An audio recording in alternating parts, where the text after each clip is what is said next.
말씀을 통해 은혜를 나누고자 하는 제목은 감사를 준비하는 믿음이라 이렇게 기도하고 정했습니다.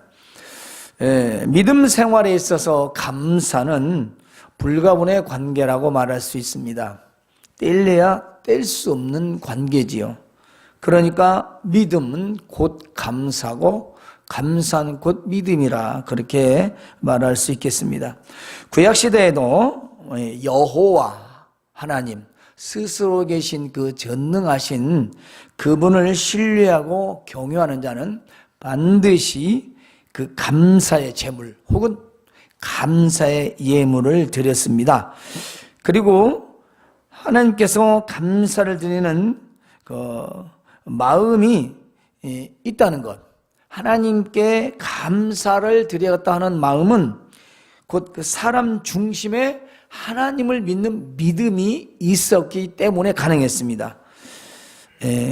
감사 예물을 드리는 대부분이 태워서 올리거나 아니면 사람들이 나눠 모여야 됩니다. 자기가 취하는 게 아니고 내가 내어 놓아야 하는 것이 그 특징이지요. 그리고 그것은 아깝지 않았다는 것이고 자원하여 드렸다라는 것입니다. 진정한 감사는 이와 같이 자원해서 감사를 알고 그걸 행동으로 옮겨되 내 것을 아끼지 않고 드렸다라는 의미입니다. 때문에 성도들이 각각 자기의 형편에 알맞는 예물을 드렸던 거죠. 자기에게서 충분히 드릴 수 있는 것으로 그렇게 드렸습니다. 그리고 만약 감사를 드리는 자가 자원하지 않거나 억지로 한다면 하나님께서는 받지 않으셨습니다. 안 받았으면 참 좋겠지요? 손해는 누가 볼까요? 하나님 손해 보는 건 아니죠. 하나님은 있어도 없어도 아무 관계가 없는 분이에요. 우리 사람 마음이 그렇게 악해졌고 인색해졌고 감사를 모르는 그 심령이 되었다는 것이 안타까운 거죠. 그래서 주시는 복조차 받을 수 없는 그런 삶을 살게 되었던 것입니다. 따라서 이 감사를 하는 것을 우리가 갑작스럽게 할 수 있습니다. 오늘 갑자기 교회 와서 기도하다 보니까 감사한 마음이 있어. 이렇게 우리가 할 수 있습니다. 충분히 얼마든지. 그건 생각이 났으니까 얼마든지 좋겠죠. 그런데 더 좋은 것은 감사한 일들을 생각하면서 한 주간, 한 달 동안, 아니 한 해 동안, 6개월 동안 그동안 하나님께 내가 감사한 일들이 없었을까? 이렇게 생각하면서 그 감사를 기억해내어 준비하여 드리는 것이야말로 하나님께서 기쁘시게 받으시는 진정한 감사라는 것입니다. 먼저 우리는 오늘 말씀을 통해서 감사의 대상이 누구고 누가 해야 할 것인가? 자, 감사는 누가 합니까? 본문을 보면 이 본문은 다윗의 시입니다. 다윗이 정말 힘들고 어렵고 고통스러운 가운데서 감사를 하며 고백했던 그 내용이에요. 그래서 이것이 노래가 되어서 낙성가로 올려졌습니다. 감사의 노래가 되었다는 거예요. 그런데 여기 본문을 보면 주의 성도들아 그랬어요. 주의 성도들, 하나님을 믿는 사람들, 하나님을 경외하는 사람들, 즉 우리 믿는 자들을 지칭하고 있지요. 주의 성도들아 여호와를 찬송하며 그 거룩함을 기억하며 감사하라. 그래서 어떤 분은 그렇게 해서 그래요. 감사는 명령이다. 자원이지만 명령이다. 감사는 전보다 하라가 더 많습니다. 하면은 이미 그 사람이 받아들여서 행동으로 옮긴 거예요. 그러니까 감사는 해야 할 의무다. 은혜의 의무예요. 은혜의 의무? 더 다른 말로는 거룩한 의무죠. 감사. 감사는 기억하지 않으면 할 수 없어요. 감사한 일이 마음에 생각이 들지 않기 때문에 할 수 없는 거는 거죠. 억지로 할 수 없는 거죠. 하지만 감사를 하라는 명령은 감사를 기억하라. 누구를? 하나님을 통해서. 무엇을? 나의 삶에서 베풀으신 은혜를. 이스라엘 백성들은 이와 같이 하나님 앞에서 찬송하며 하나님의 그 거룩하심을, 구별되심을, 하나뿐인 전능자이심을, 위대하고 강하신 분이신 것을 생각하면서 이스라엘의 주인이시오 온 세상 만물의 주인이신 것을 기억하면서 감사하는 것입니다. 따라서 하나님을 믿는 모든 성도들은 감사를 해야 합니다. 이것은요, 신앙의 기본 행위입니다. 신앙의 기본 행위.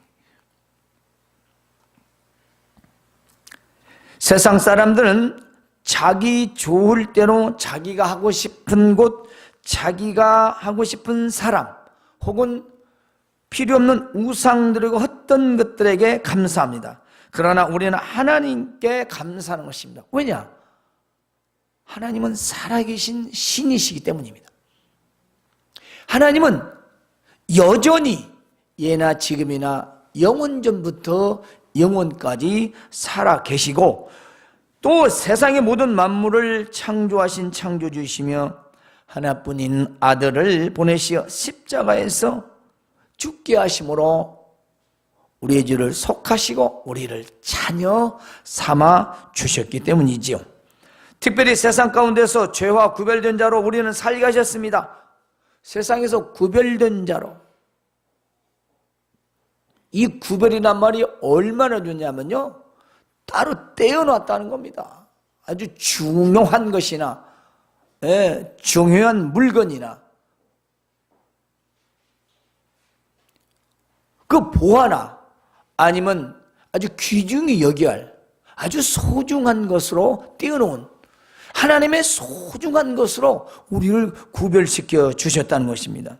우리가 때로는 진흙탕 같고 흙탕물 같고 죄의 물 같은 곳에서 우리를 그곳에 가만히 놔두지 아니하시고 그곳에서 일일이 다 관찰하시고 감찰하시고 바라보시고 건져주시고 인도해주시고 깨닫게 하시고 보호해주신다는 거죠. 그게 구별입니다. 구별. 너는 내 것이야. 너는 세상에 살지만 내 마음대로 살면 안 돼 라는 것이죠. 하나님의 사랑입니다.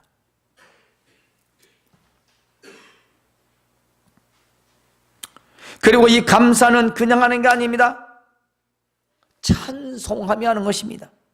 찬송한다는 것은요, 하나님을 노래하고 또 즐겁고 기쁜 마음으로 하는 것입니다. 감사를 기쁘고 즐거운 마음으로 해야 되는데 노래하면서 하라는 겁니다. 사실 사람에게도 감사를 표현한다면 마땅히 즐겁고 기쁜 마음으로 해야 할 것입니다. 아마 노래를 부르며 어떤 여러분이 선물을 준다, 아니면 감사 표시를 한다, 그러면 그 받는 사람이 얼마나 기쁘고 즐겁겠습니까? 그죠? 그러니까 찬송하며 한다는 것은 자원한다, 그런 의미입니다. 자원해서 콧노래가 나오고 입술에서 찬송과 가사가 나오고 그렇습니다. 때문에 우리가 무엇이든지 자원하는 것은 그것이 힘든 일일지라도 즐겁고 기쁘지 않겠습니까? 제가 어떤 봉사자들에게 여러 번 물어봤어요. 봉사를 왜 하느냐? 힘든데, 힘든 가운데 자기가 자원해서 하기 때문에 아무리 힘들어도 불평도 불만도 나오지 않고 그 얻는 기쁨이 그 힘든 것을 배가로 느낄 수 있대요. 보람을 느낀다는 거죠. 왜냐? 내가 전혀 무슨 돈을 받는 게 아니고 누가 나오라고 해서 하는 게 아니라 내가 스스로 원해서 했기 때문에 전혀 힘들어도 그 힘든 것이 자기에게 무게가 되지 않는. 아무리 힘든 거라도 전혀 불평이나 불만이 없다는 거예요. 자기가 자원해서 했으니까.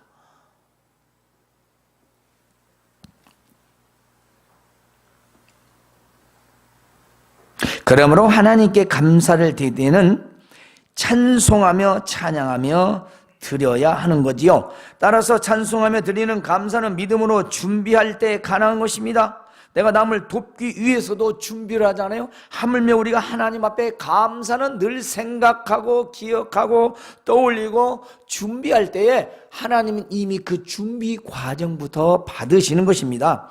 그러므로 즐겁고 기쁜 마음에서 우리가 삶이 일어나는 모든 일을 통해 감사를 찾아 준비하는 믿음이 되시기를 바랍니다. 또 감사는 하나님의 거룩함을 생각하면서 드려야 합니다. 하나님의 거룩함은요, 하나님을 신뢰할 때 가능합니다. 또 하나님의 거룩함을 안다는 것은 하나님을 경외하고 하나님을 사랑해야 하나님의 거룩함을 알 수가 있어요. 알 수가 없습니다. 우리 사람으로는 그분을 헤아릴 수가 없어요. 그런데 우리가 쉬운 예로 사람의 관계도 마찬가지입니다. 여러분이 어떤 사람에 대해서 잘 알려면 가깝게 지내야 되고 친밀히 지내야 되고 식사도 해야 되고 같이 잠도 잡아야 되고 남녀간에 빼놓고 사람과의 서로 했던 일상생활에서 밀접하게 서로 같이 지내봐야 그 사람에 대해서 알죠. 그리고 상대방을 신뢰하고 경외하고 또 사랑한다면 더군다나 그 사람의 진실을 알 수 있을 것입니다. 우리가 하나님의 거룩함을 안다는 것은 바로 그처럼 하나님의 관계를 말하는 것입니다. 하나님이 누구신가? 도대체 나오는 어떤 관계인가? 그분은 과연 나하고 무슨 관계일까? 즉 사랑하며 존경하고 경외하는 마음으로 하나님께 감사를 드려야 한다는 겁니다. 우리 마음에서 진정한 하나님이 누구신가를 생각하면서 감사를 해야 한다는 거지요. 하나님께서 거룩하시고 감사를 받으실 분이시기 때문입니다.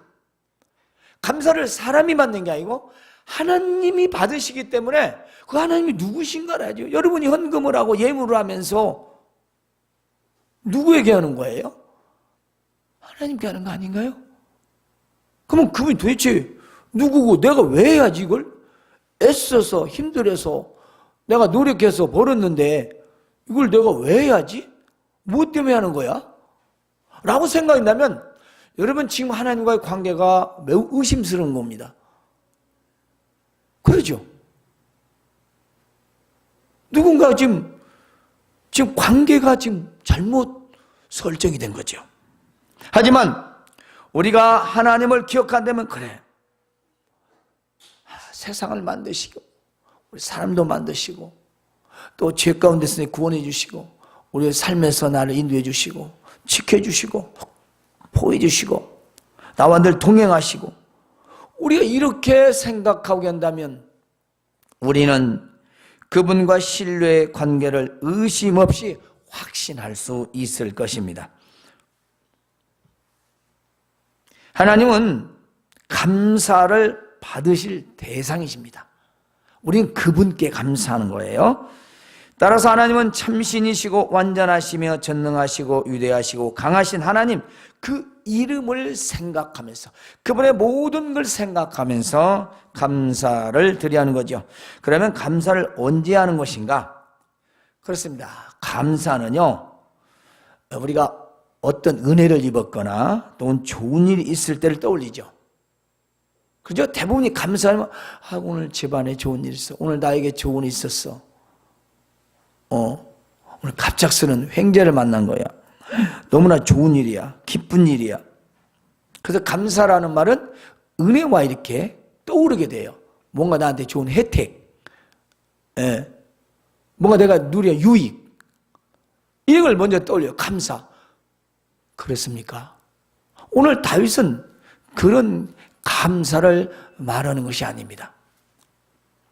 그 감사를 하지 말라는 게 아니라 지금 그 감사는 너무 당연한 겁니다.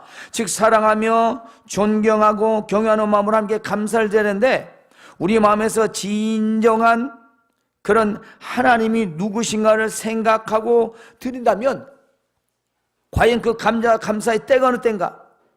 솔직히 내가 유익도 없고 되는 일도 없는데 속상한데 감사한다는 생각이 드는 것은 어쩌면 이상한 일인지도 모릅니다. 그러잖아요. 기분 나빠 죽겠는데, 속상해 죽겠는데, 되는 일도 없는데, 열심히 기도했는데 응답도 없고 더 악화되고 더 심해지고 그 누가 감사하겠어요? 할 사람 없겠죠. 그런데 다윗은 합니다. 다윗은 좋은 결과나 상황이 아니어도 감사를 한다고 고백합니다. 즉 본문을 보면요, 하나님의 진노는 하나님의 심판을 말합니다. 밤새도록 눈물을 흘리는 상황입니다.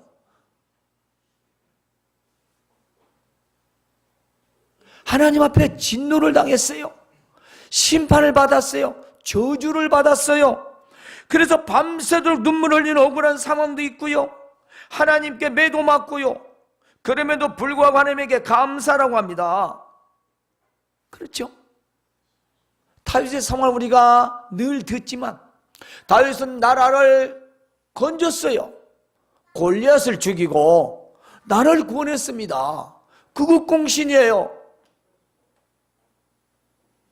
왕에게 상을 받고 높이 추앙을 받고 존경받는 인물이 돼요. 그런데 어떻게 됐죠? 우리 잘 알다시피 쫓기는 신세요, 생명이 걸렸습니다. 위협받습니다. 전국 방방곡곡에 수배령이 내렸습니다.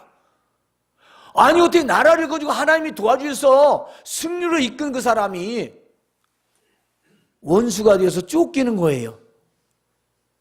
군사를 그 잡으러 다닌다. 뭐가 감사해요? 그게 감사할 조건이 됩니까? 그런데요, 다윗은 알았어요.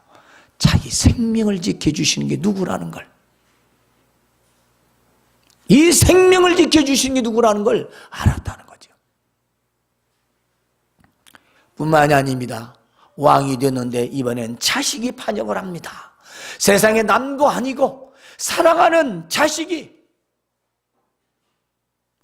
반역을 해서 군사를 이끌고 국을 쳐들어와요. 맨발로 쫓겨갑니다. 사람들이 비난합니다. 욕합니다. 자들로 압살롬, 세상 말로 후레 자식이죠. 어디 애비 마누라 내 첩들을 다 자기가 겁탈아버리고, 그건 이미 나단 선지자를 통해서 예언되었던 거예요. 얼마나 눈물과 한숨과 괴로움은 상황이었겠습니까? 그럼에도 불구하고 다윗은 하나님을 찬양하고 감사합니다. 왜냐? 그 생명을 지켜주시는 분이 하나님인 줄 알기 때문입니다.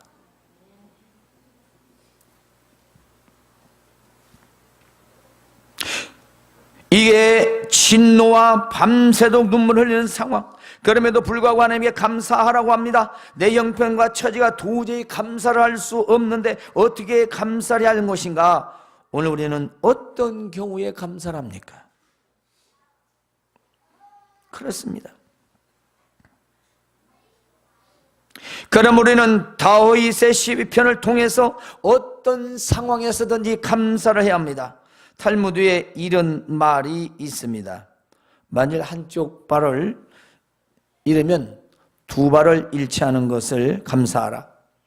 만일 두 발을 다 다쳤으면 하나님께 목이 부러지지 않은 것을 감사하라.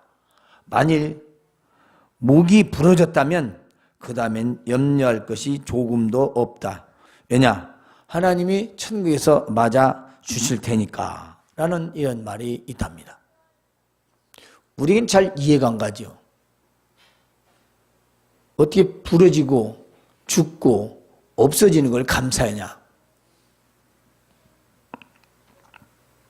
고통 속에서 하나님의 감사를 드리겠습니다. 자는 그 괴로움과 고통 가운데서 무엇인가를 발견한 사람만이 가능합니다.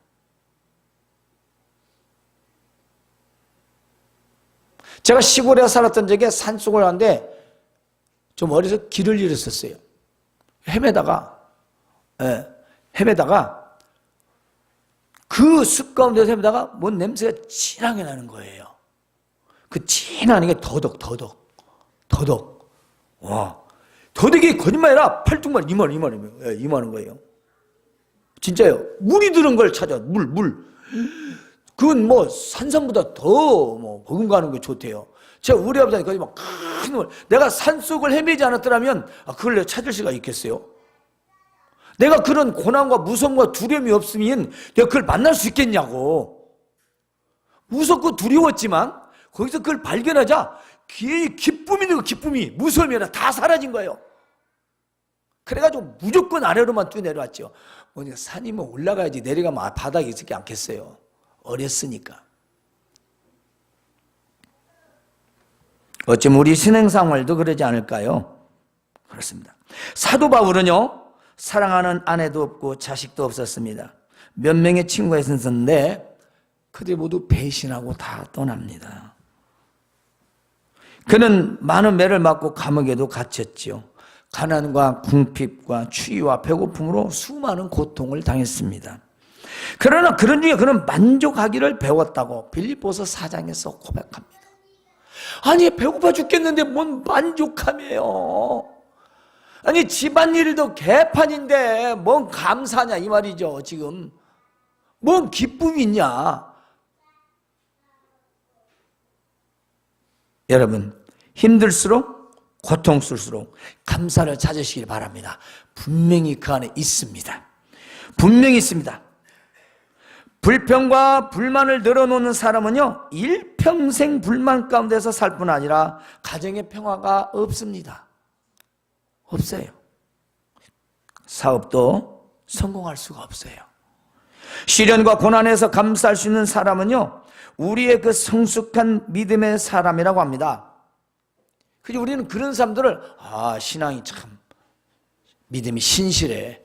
그 어려운 가운데서 그 믿음 생활하는 거 보면 어떻게 그렇게 하는지 참 대단해. 위대해.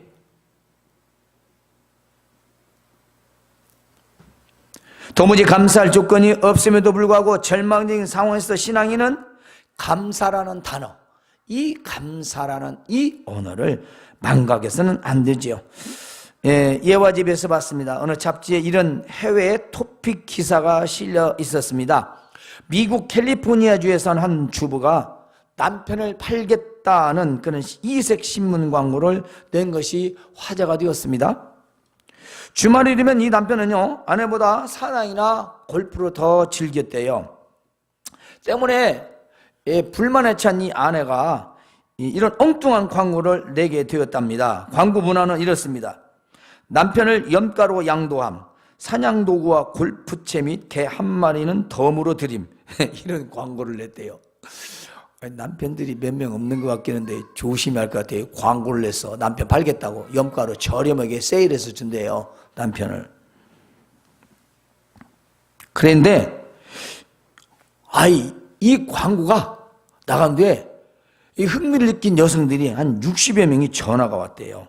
전화가 왔는데 남편을 구입하겠다는 사람은 없고 이런 말들만 하더래요. 남편이 살아있다는 것을 다행히 여기라. 네가 혼자 살아봤냐? 남편이 바람 안 피우는 걸 고맙게 여기라. 남편과 헤어진 뒤 아이들의 양육 문제를 어려웠다. 네가 혼자 키울 수 있겠니? 더러는 남편은 말고 개만 줄 수 없느냐. 이런 충고의 이야기만 있더래요.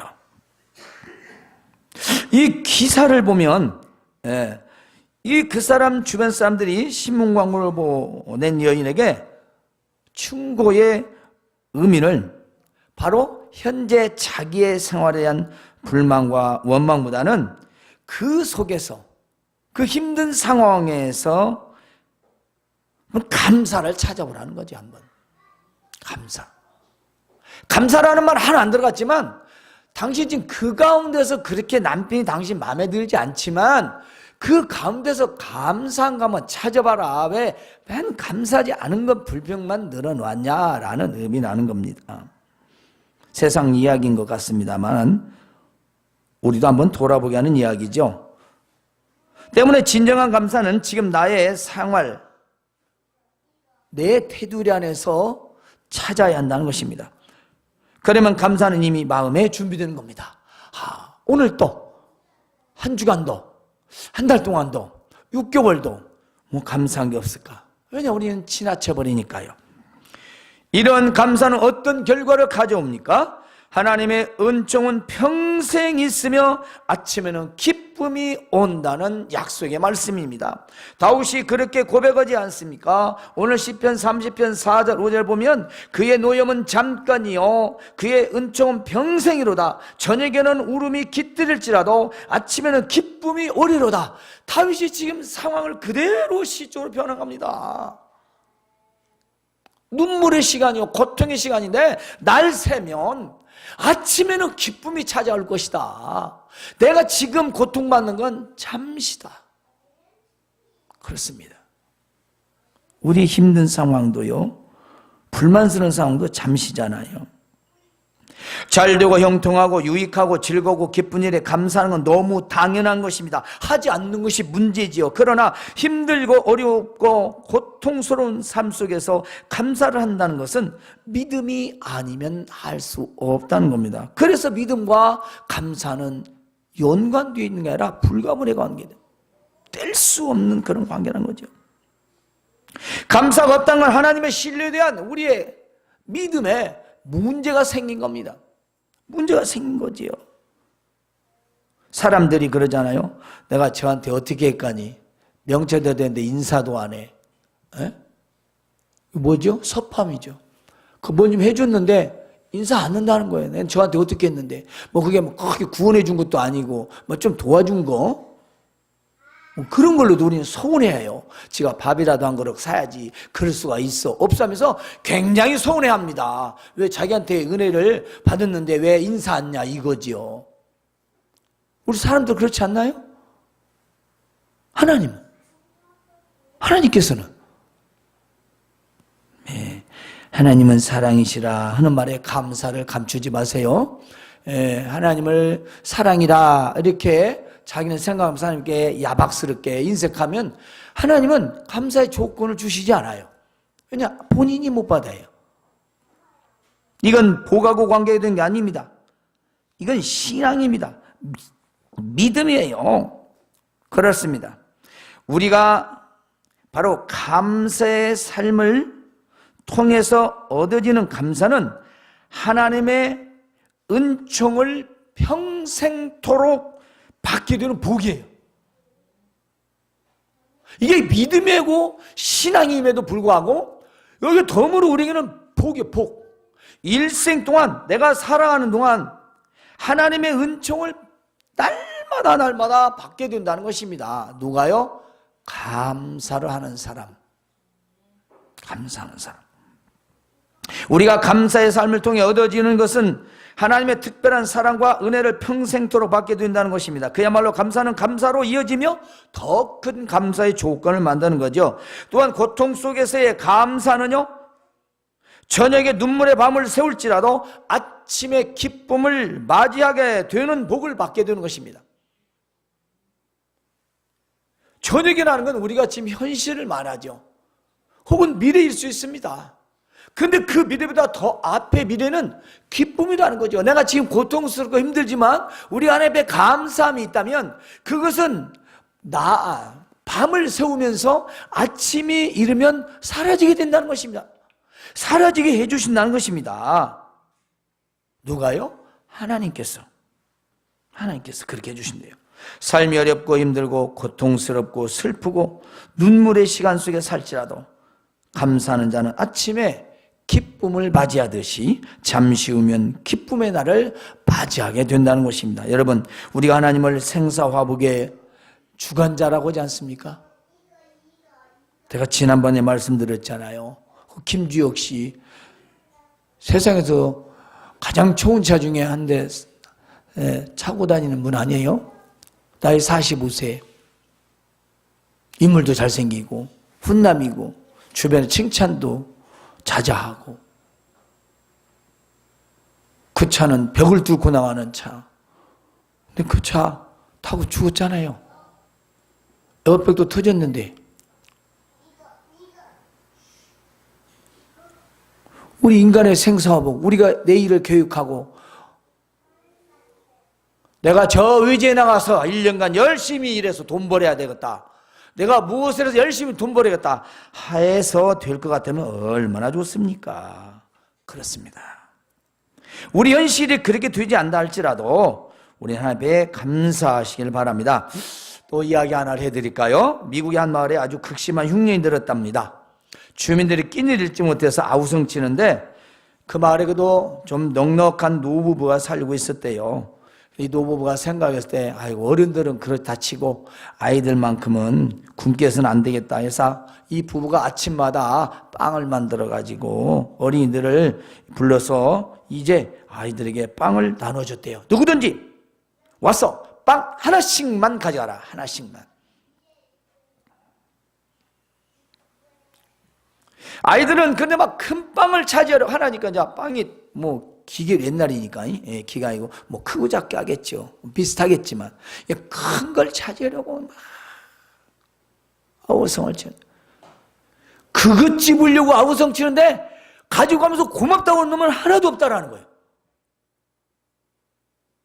그것까지 가라니까 정신이 없는데 할아버지 아저씨 고마워요 하고 가는 사람은 없대요. 그런데 한 아이가 맨 나중에 다 가져가고 귀퉁이도 떨어지고 그런 조그만 빵 하나 남이 다 가져갔으니까 치고받고 했으니까 그걸 가져간 그런 감사합니다. 갈 때마다 빵도 다 찢어져 가지고 그 좀 남은 거 하면서 감사합니다. 그래 가져가더래요. 그러니까 그 노부부가 요심히 본 거예요. 아니 다른 애들은 그냥 자기 것 차지하려고 그냥 밀치고 큰 놈 가져가려고 아우성을 치면서 고맙다고는 그냥 쳐다보다고 하는데 어찌에는 맨 꼬랭이 남아가지고 놈 다 가져가면서 감사합니다 할아버지 오고 가져가는 거.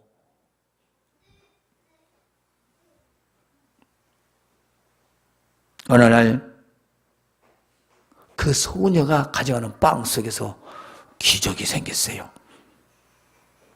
그 안에 금화와 메모가 한 장 딱 들어있었어요. 그 속에 이런 글이 쓰여 있었습니다. 감사할 줄 아는 너를 위해 마련한 작은 선물이란다. 예. 감사는요, 사랑을 깨닫는 것으로부터 시작됩니다. 우리가 하나님을 믿는다고 하는 것은 하나님을 사랑한다는 말이잖아요. 그렇지 않나요? 여러분 누군가 사랑하지 않으면서 신뢰하세요? 사랑해야 신뢰해요. 이성간에 뿐만 아니라 서로가 정을 가지고 애정을 가질 때 신뢰하는 거지. 누가 신뢰합니까? 믿을 수는 없죠.